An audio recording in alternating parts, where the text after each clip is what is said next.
আর এদিকে ডুডুও ফল কাটা শুরু করে। এই দৃশ্য দেখে সবাই আবার চুপচাপ থাকতে পারে না। মঞ্চের পাশে কেউ বলে, এটা কি মজা, এই ছোট্ট মেয়ে কি মাস্টার শেফদের সাথে লড়াই করবে? অন্যজন হেসে বলে, আরে ভাই, এই ফল কাটা ছাড়া সে আর কিছু করতে পারবে কি?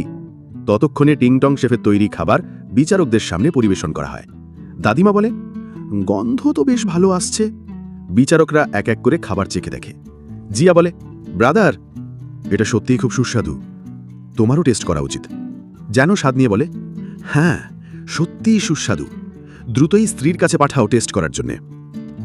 সিক্রেট মাস্টার শেফ মন্তব্য করে, তোমার দক্ষতা আশ্চর্যজনক, তবে কিছুটা সীমাবদ্ধ। টিংটং শেফ রেগে বলে, তুই কে, নিজেকে আমাকে তুলনা করিস? সে হঠাৎ তার শক্তি দেখাতে শুরু করে এবং সত্যি সত্যি এক বিশাল ড্র্যাগন নিয়ে আসে। সবাই তাকিয়ে অবাক হয়ে যায়। শেফ সত্যি অসম্ভবকে সম্ভব করে দেখালো।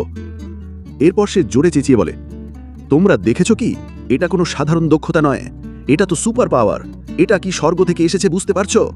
তখনই নাইফ কিং রেগে ওঠে, এটা ধোঁকা, তুই নিজের শক্তি ব্যবহার করেছিস, কি দক্ষতার কথা বলিস? আসল সত্যিটা বল, তুই কে? যেন জোরে বলে, এখনই এই খাবারটা স্ত্রীর কাছে পাঠাও।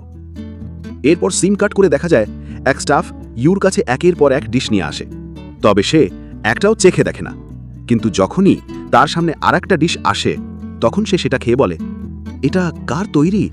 আমাকে ওর সঙ্গে দেখা করতে হবে। সম্পূর্ণ ড্রামার এক্সপ্লেন দেখতে চ্যানেলের বায়োতে ইউটিউবের লিংক দেওয়া আছে।